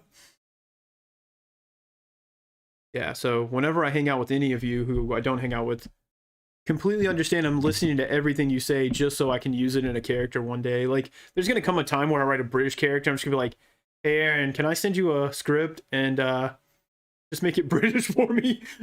Because if I did it, it would just be... You know, it's not a bad idea. It's not. No, it's not. Like when... So, I've... Again, Atlas is another one of those books that we're going to release one day. There's a lot of black characters in that book because it's set in our hometown of Memphis, which is predominantly African American. Yeah, 76%. So our friend Dwayne, who is a black gentleman himself, I actually sent him some of my drawings, and I said, "Hey, does this look like a black person without stereotyping?" Because I wanted to make sure I got it right, even though, you know, I could obviously just say, yes, I know that does, but I wanted an honest opinion. So, I mean, that'd be, I guess, the same thing with you sending it to somebody, say, "Hey, does this sound right?" Yeah. And I mean, honestly, that would be fun because he could just, I mean, we get a distilled version of like England over here. Yeah. So it's sort of like there's a London accent you get in movies, but then you have like gosh, what's that movie? Attack the Block, where it's like South England or South London, and it's in like, I guess, their version of like projects, and so everybody talks with slang and, you know, has different accents. So he'd be like, "Hey, well, if it's a guy, this guy's from this part of the country, this part," and he could write it instead of like, man, you can tell when people are writing an accent or writing like stuff they don't know. You can tell, like, as growing up in the South, when somebody puts a Southern person on screen, you'd be like, they did not do their research. Yeah. That person has never been to the South. We do not sound like that. And so it'd be the same way, like, hey, I'm writing this character, please help me with it. It's a smart thing to me. It's like using reference. I use a lot of reference. Brad Pitt in Snatch was just crazy. Aaron, how Americanized are you? Can you pull a gun out of thin air and summon eagles? Because if not, you got work to do, buddy. We'll help you. Yeah. 4th of July is a little easier. Practice summoning the eagle on that day. Always tell Justin's sister Rachel to wear a American flag as a cape on 4th of July because she lives in Japan. Get it. Uh-oh. Oh, you're only an hour and a half into this. Oh, really?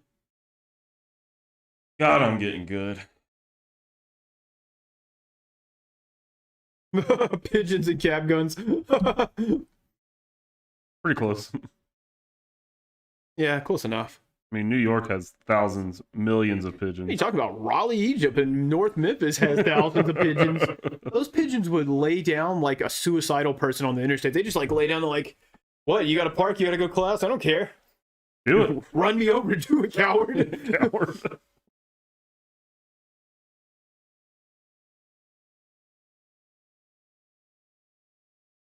See you, Nathan. Aaron, if you, Bye, Nathan. Have a good whenever night, we man. Love you, buddy. inevitably rope you into a Brute Studios thing and we get you to come here to Memphis for a convention or something, we'll take you to the Memphis Zoo and you can stare into the majestic grace of a bald eagle, and that'll probably get you the rest of the way there. You'll go home. It'll make you want to be a citizen. Yeah. You have sweet tea every day. We'll take you to Gus's Chicken. Oh my god. Do that anyway. I'm thinking about going right now. Let's just live stream from there next time. Whenever we gone to Justice catfish. Oh, that's like Always get Oh un-American. my god. I'll have to try Catfish. your- Catfish, yes, you will. What was that? I heard I want to go tomorrow. Yeah. Well, hey, tomorrow's Dwayne's or Sunday's Dwayne's birthday, so we need to go out and do something. Nice. Have a celebrate his birthday, so we can actually go out and do stuff. Yeah, whenever Aaron and Matt come over here, we're just gonna need like a week. Like they come a week. Like we do the convention. They come in like a day before. We'll do the convention. We'll take like a day to rest because conventions take it out of you. Yeah. And then we'll just have like a week where we just take them around. And I just want to do. I want them to leave. I want us to act different. Like, drop them in Orange Mountain and leave. Oh my god! There's nothing wrong with Orange Mountain. Orange Mountain it's not the safest town or part of town, but it's still a proud part of the town. It's Drop off by the Rose Motel. Oh my gosh! Okay. The The Rainbow Inn. Rainbow Inn, yeah. That eagle stared down and went, and gun came into your hands. Yeah, there's. I had a friend who just drove through Memphis, and she was like, "Oh my god, I drove through Memphis! I can't believe I didn't get. I didn't even think about it. I could have stopped and we could have met up." I was like, "Oh dang, where'd you drive through?" And she's like, "I don't know, part of town that didn't look too good."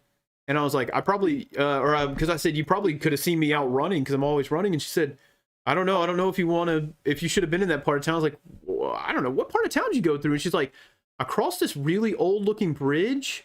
And I was like, "The 55 bridge?" And she's like, "Yeah." I was like, "Yeah, that's the Harahan Bridge. That's the Big River Crossing. I run across that daily." And she's like, "Oh, I guess you're braver than me." I was like, "It's not that bad on street level. It's fine." Gotta know It's where like you're at. it's yeah. I was gonna say it's any town. You just got to know where you're at. Yeah.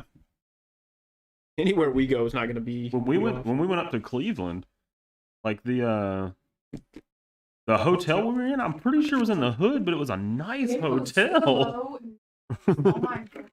It was so looking colorful and Every building around it looked like it had just been through World War II. It looked like London during the bullets. Yeah. Oh my god. Other than my doctor's appointment, It was, We yeah. had a lot of fun.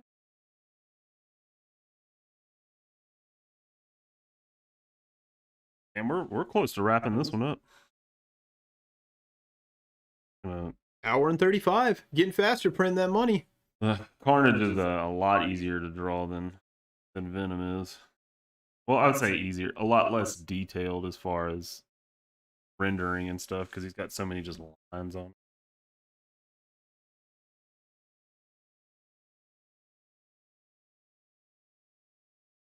Get some of these UK folks to come to our run group. We've got a Venezuelan lady, a Mexican gentleman, a German guy joined us on a run. Got all kinds of people.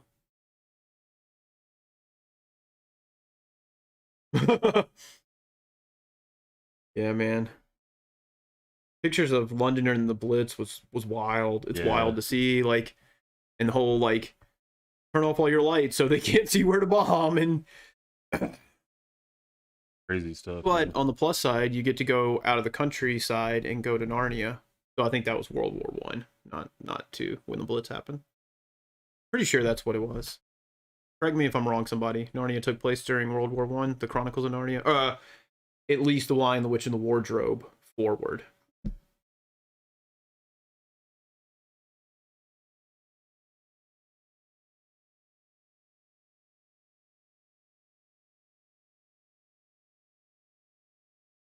Oh god, no. Bad. The bunnies. Start and forth. They usually do. Oh yeah, they broke ground on Liberty Park, and they've been shooting off fireworks for like 2 weeks. Where's that at? The Liberty Bowl.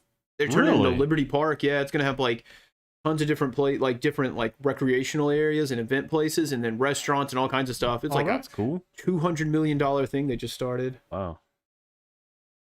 Super cool. During World War II, they were like, "Yeah, die like a man." Oh my gosh! I apparently activated a workout on my phone, and it says I've been working out for an hour. Whoopsies. I was so I went on my bike ride today. I'm trying to get sexy like Brad. But I went on my bike ride and then I came back and I cut the grass in the backyard, and my watch said, I felt it beep and it said I was on a bike ride again. So Yeah, that's what mine did. I bumped it at some point. I'm about to delete it from it wasn't that I bumped it because my hand hadn't touched. I just think it thinks the motion of me holding my hands out with the lawnmower and moving, it thinks I'm riding a bike. Liberty Land 2. The Zip and Pippin's coming back. Oh Do my it. God. The zip and pivot. That's the moment Brad almost killed us on the way to Florida.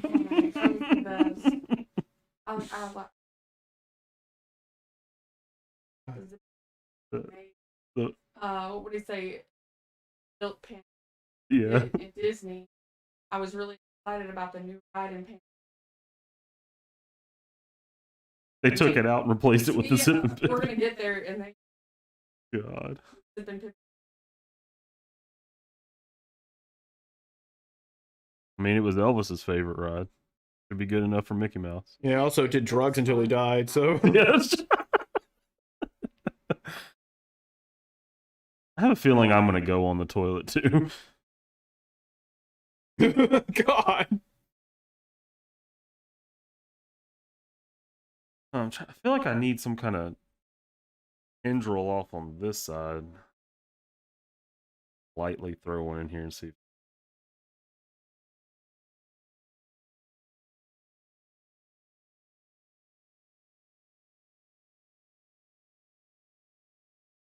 That almost makes him look like he has meatwad arms. I don't think we're not going to do that. Or how to delete.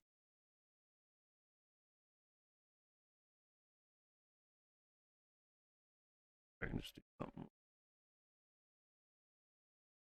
Yeah, that'll work.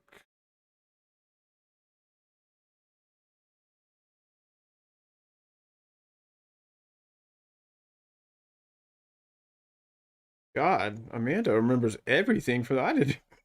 I barely remember Liberty Land. I don't think, Brad, I don't think you and I ever really. We went during the fair when they would. Yeah, when they opened it during the fair, but Yeah. But I don't think we ever just went to Liberty Land.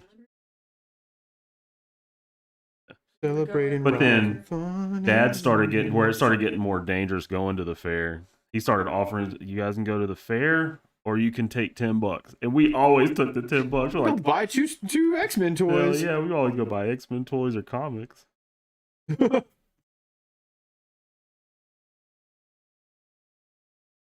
Celebrating Liberty. Oh yeah. I was we were talking about Magic Springs and the purple slide the other day. The purple slide. 'Cause Suddenly Bear's stomach's hurting. it was like, I don't feel so good. That was so funny. I've never pulled out a wedgie and farted at the same time, and that's what happened after that slide.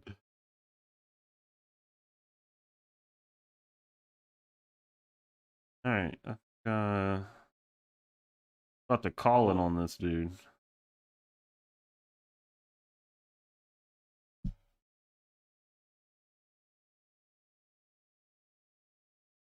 All right, yeah.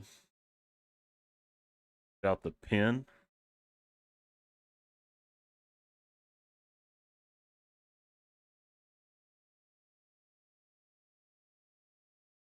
Perfect.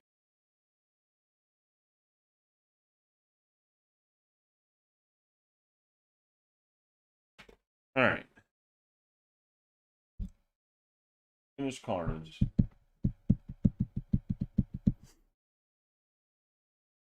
Looking good. Love John.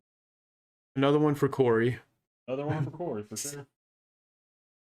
We only have him inking an 8-page story and a cover, and then multiple cover. And the Phoenix Commission. We're gonna have to pay him sooner. His wife's gonna put him on the couch. Well, at least all these he's getting paid for. They're commissions. Yeah. All right. Oh my gosh, that's what I'm talking about, Aaron. Two for one. All right. As usual, there's a ton of comments. We got most of them for you. Yeah, Corey, I have two more. I gotta do Null and Eddie with the symbiote coming up around his neck, and then I'll send all 5 to you. Well, actually, it'll be 4 because you already inked Cletus. So. This gonna be a sweet spread when it's done. Yeah, he did have it's a cool idea. Like, cause I did Eddie, and then all of a sudden he's like, I got this idea, and I was like, all right, let's make it happen. So bring this. Oh, you got approval. What? Oh, Kirk and Raider. cool, man. Said it was good. Glad you like it. So I'm gonna bring this back up just for a second. We'll do it full screen here, so we can just kind of see them side by side here. Has he? These will actually be the 2 that are on the end. And if you guys, if you want to see the Cletus that I did, it's obviously on my Instagram.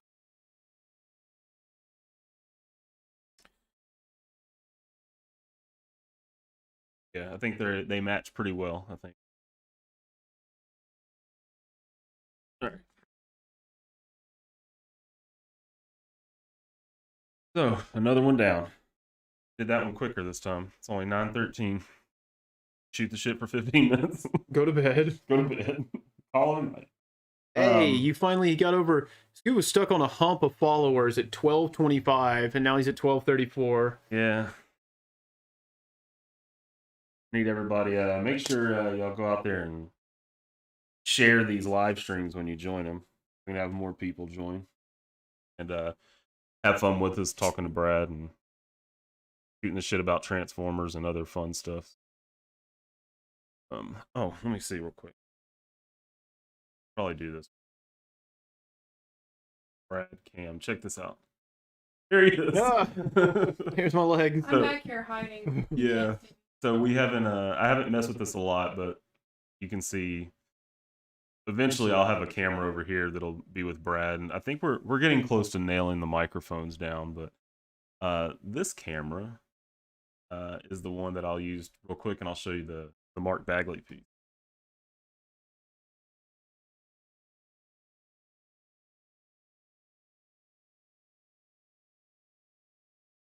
I don't know why. Boom.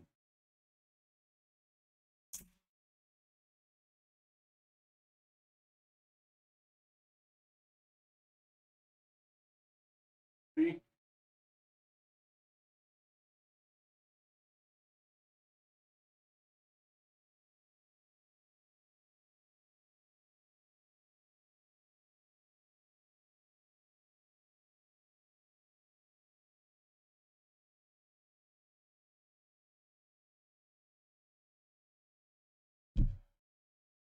I'm gonna have to get my Charles Xavier blanket over my legs.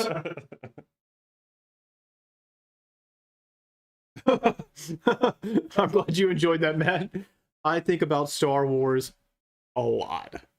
I think Scoot and I were supposed to talk about comics and stuff we need to be working on before, and we just talked about the Bad Batch. Yeah. Actually, we haven't really done a meeting per se in a while, but we've been doing these streams and we always talk afterwards. So. But I mean, honestly, we talk so much in our group chat that it's not like I really need to have a meeting because you pretty much know what I've been doing. So. Yeah, and we're gonna start dropping some teasers and stuff soon on it. Some samples of Corey's inks and things like that. I could, I mean, I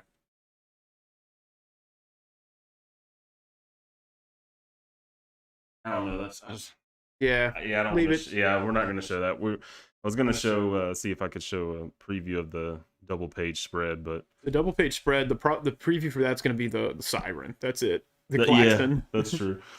But yeah, and everything on there. If I show it full now, it'll just be all spoiler.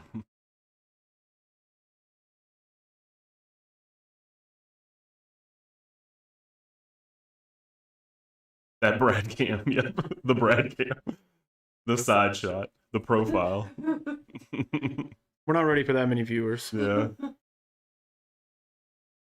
Yeah, no spoilers on Bad Batch. Brad hadn't watched it yet. I watched last week's episode and screamed to where my neighbor in my duplex probably wonder if I was all right. Yeah, man. We all love Cad Bane. We all love Clone Wars. Oh man, we're working on that. We're actually still trying to figure out how to do the Scoot sketches, Corey inks, Iker colors in one stream. That's probably gonna be like a 4-hour stream. It's gonna be a marathon. Yeah, I mean, I think if I did just a quick sketch, I spend 20 minutes on a sketch.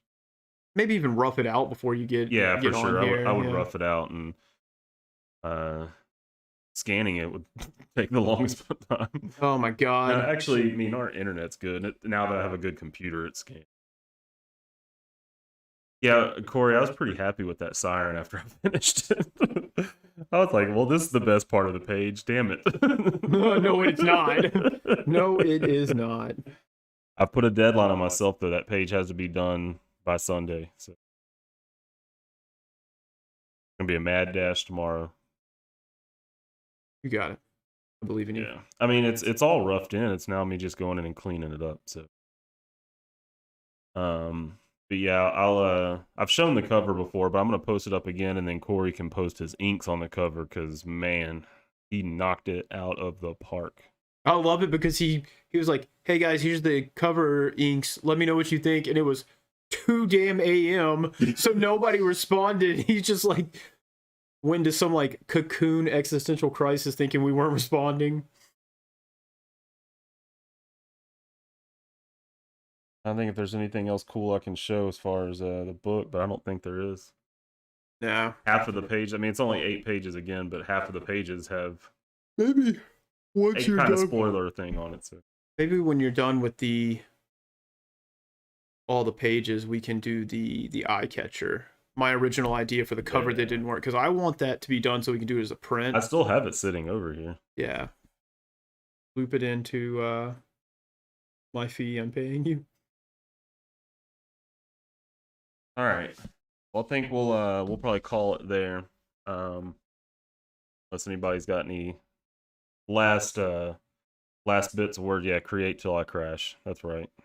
You know, sometimes I usually do all my creative stuff in the morning. That's usually while, you know, Mrs. Scoot is still sleeping, so I can just sit in here and focus on just drawing. But sometimes I can do it at nighttime where I just get lost in it too.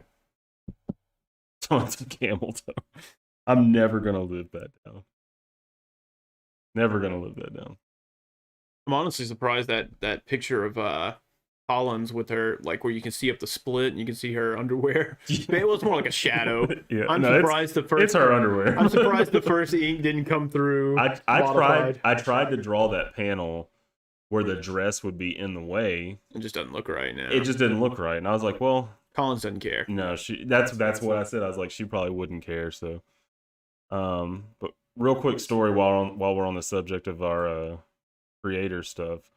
So Brad and Corey have made me develop this complex, because when I did that J. Scott Campbell Black Cat tribute thing, I literally drew her right foot as a left foot.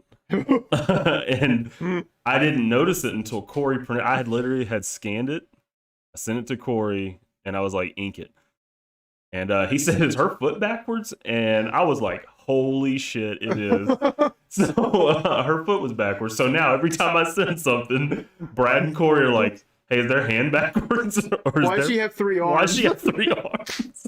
So it never gets old. It's giving me a complex. So like every time now, like I'm double, triple, and quadruple checking everything now, and it still gets me when they do that. So I have a complex. I'm terrified that I'm just gonna we're gonna print the book and I'm gonna open it and there's gonna be a backwards arm in there.